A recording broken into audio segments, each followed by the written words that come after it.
Right, welcome everybody to WeVote. I'm here with Naledi Chirwa, one of the leading feminist activists within the South African landscape, also a prominent fighter. So just some questions for you. How are you feeling at the end of day one? Actually, how are you feeling at the end of voting today? Or towards the end, rather? Towards the end. I think, my biggest concern now is the press briefing of the IEC, which has highlighted that these voting stations haven't been open until now at 5 p.m. This essentially means that people's rights to choose their own governments have been trampled upon, and it should be a concern for every South African, the fact that these people are voting twice. And I've said this before, the IEC has proven to not be a capable Chapter 9 institution that is capable of handling the right to be entrusted to our right to vote. Because these complaints are even more than the complaints in 2014 and 2016, which means things are not getting better. In fact, they're getting worse and regressing. And I think it's something that we should look into very intricately and very deliberately, because people's right to vote is being taken away from them. That's a big deal, because essentially that means they can't choose their own government, which is the center of our democratic society, democratic country. That's what democracy is centered around, and that right is taken and stripped away from them, and there's no one to account for that. So, okay, yeah. All right, but I mean, aside from that, because obviously we'll have to take a rain check, so to speak, on making a final determination on the extent of those kind of fraud attempts and whether they were caught or whether they were not caught. But aside from that, what have been the reports on the ground from fighters? Has your turnout been good? Are you guys happy with the last day organization getting the vote out? I mean, absolutely. Our ground forces are each and every corner of South Africa, encouraging people to vote up to this point. We've got party agents in almost all voting stations, and those where there aren't, we are putting party agents even as we speak. So the mood in the EFF is quite a positive one. It's a positive mood. It's a positive mood. It's the EFF Red Friday kind of mood. Yes, I got you. Our people are on the ground, and voters, young voters, are coming out in their numbers to go cast their vote for the EFF, and they are proud. Our conscience is clear. That nothing feels better than voting for the EFF. I'll tell you that. So yeah, that part of the conversation definitely inspiring and motivating. And then the other side, obviously, which is like, guys, you can't miss off such a simple task. Of protecting and guarding our rights. Which is essentially what EFF party agents are doing, to defend and protect people's votes. And but otherwise, no. The people are on the ground. We are voting. They came out in our numbers. All that's left is that our party agents protect our votes, and the IEC starts doing their damn job. All right. Simple as. Okay, so now I'm going to fast forward a little bit, right? And I'm going to presume that you guys have done well. You've gotten 18%, enough to get you in. Enough to get you in. Major profit. Come on, bring it up. Yes. I must go deeper. Go deeper.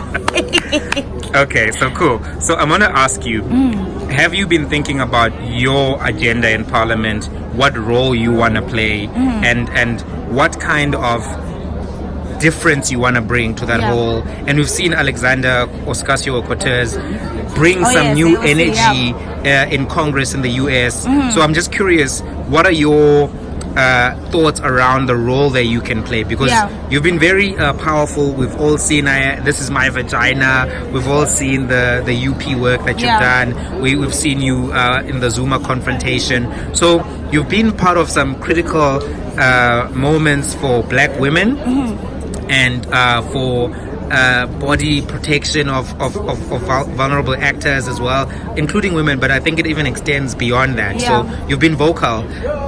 So what's the role? What can we expect from Naledi? I want to look at you, and then there's the camera.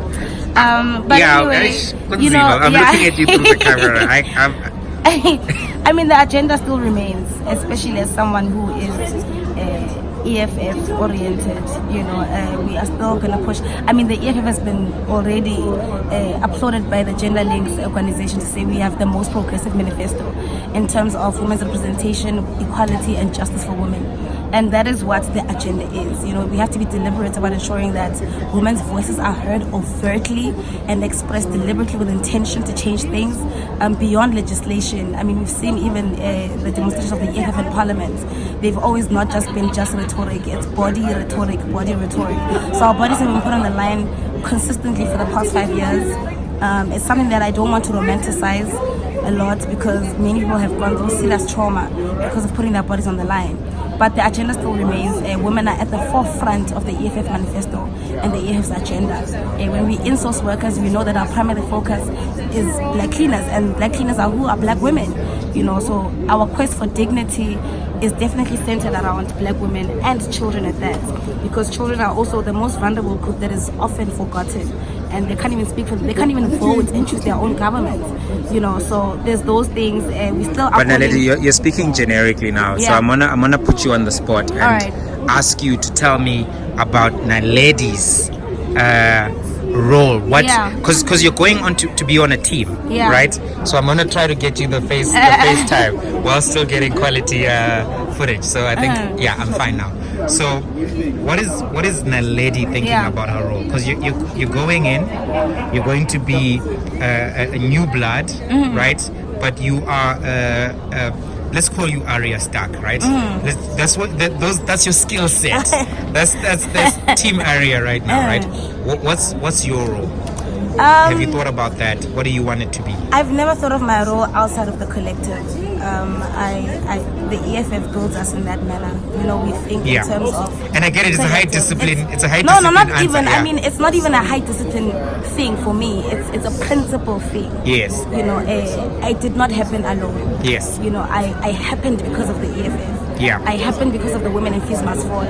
I happened because of the women who are demonstrating against patriarchy and misogyny. I happened with the women that marched to the Constitutional Court. You know, I happen in a collective, and there's never been a moment where I see myself outside of the collective. Even when I put forth views, I talk about women living in rural areas. I talk about women living with disabilities.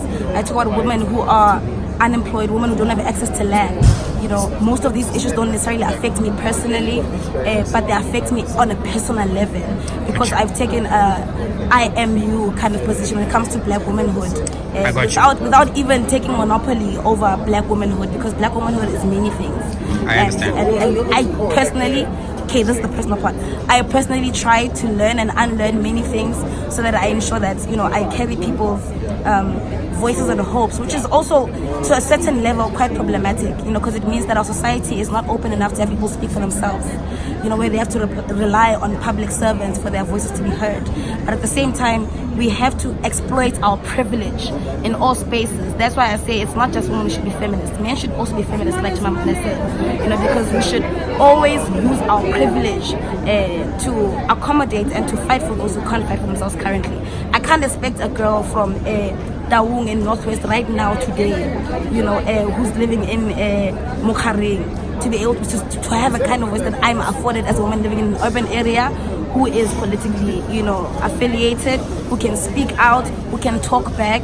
There's also something we call feminist privilege. Yeah. I learned this from a grade 11 girl who says women who are raised in feminist households have a certain kind of privilege because they can come out and be of it much more earlier in their lives. Yes. And I don't take that for granted. Absolutely. But I use that for the collective. All right. So I'm going to ask you an even deeper personal question. Mm-hmm. So when you were trying to be, is it national youth? What is it? EFF SC president. Yeah. There were a lot of personal attacks, and some of them were very. They objectified you, and they were very.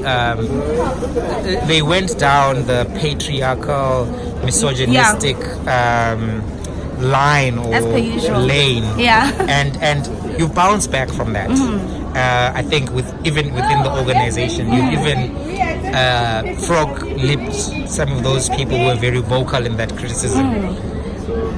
How did you process it and be able to navigate within the organization? I'm not asking just a pure Naledi strategy, Naledi psychology after that, because I'm sure it was in looking at it at an individual political player perspective to say, shit, I just lost, I put myself on the line and I lost because of this particular line of attack.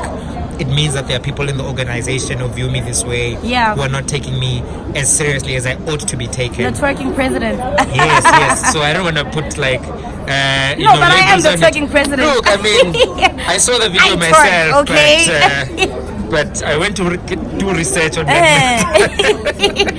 I mean, it's always a tricky thing navigating and trying to impose yourself in each and every space, generally as a woman. In academia, it's the same thing. In politics, it's the same thing. It's the same thing even in my own home. We don't fight these battles just outside. We fight them because they are very personal and also are found in our own homes. But what was the trick? How did you get it? How did you get back into the game? It's the thing of the collective thing. The EFF is a very democratic space. I wasn't chosen to say, okay, now we like this one. People voted. I wasn't even there. And I remember even during the election, the campaigning period, when the twerking videos were coming up a lot. Women in the EFF Students Command started posting their own videos of them twerking. Saying hashtag twerk for Naledi. And we got a twerking president at UCT. Ufliki, so she's known for twerking. She became a very progressive president. Still is Namhlanje and has done very progressive things at UCT.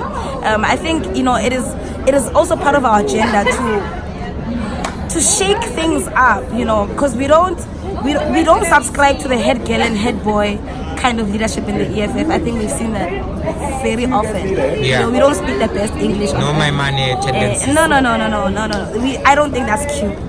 I don't think it's real. I don't think it's not genuine. authentic. It's not authentic. It's not real. We are real human beings. I'm 25. Of course I twerk. What are you talking about?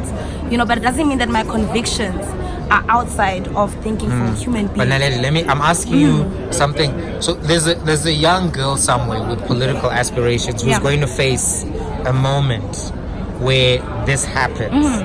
Take her through the Naledi thought process. Post the result being announced, post the defeat, and you're looking saying, shit, these guys have beat me. Well, I mean, before you even lose that you've lost.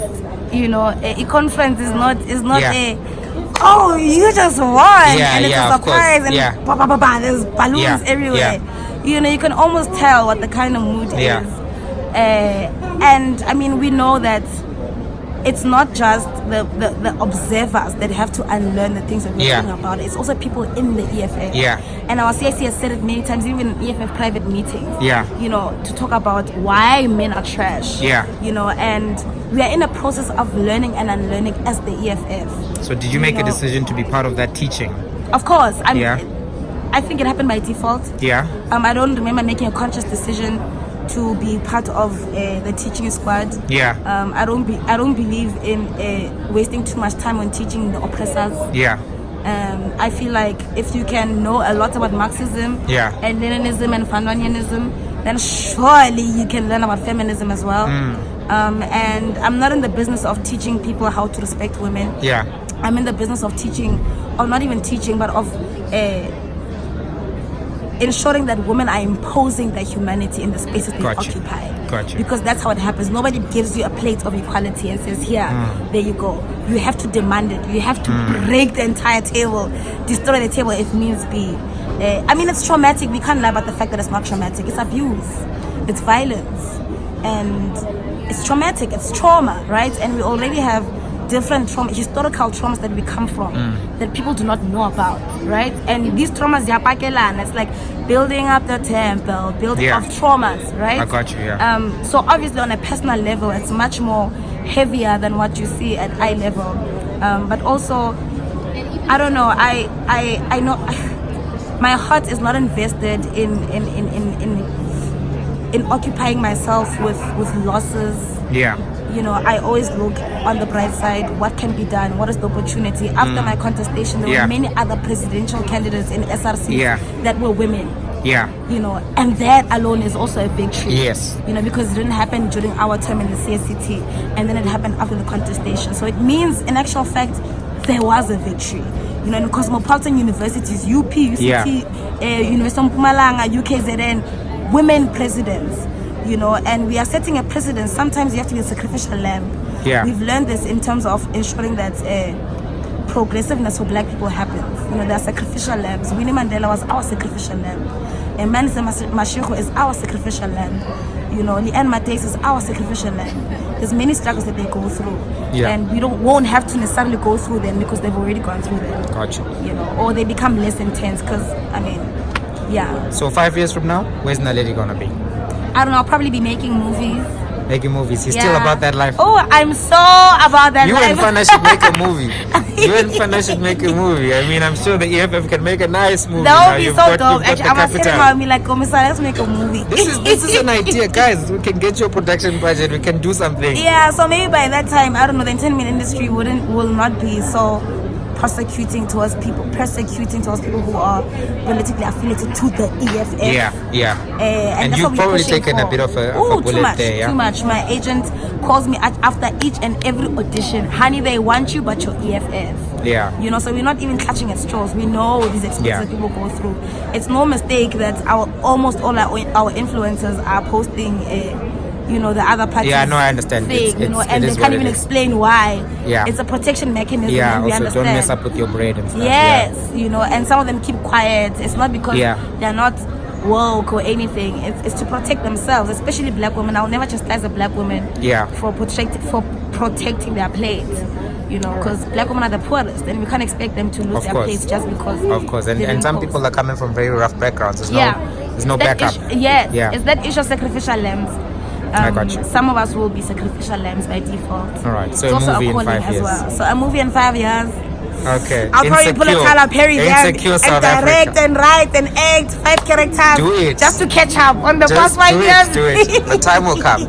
Thanks so much for giving me your Thank you time. so man. much for I having time appreciate with it. me. Sharp.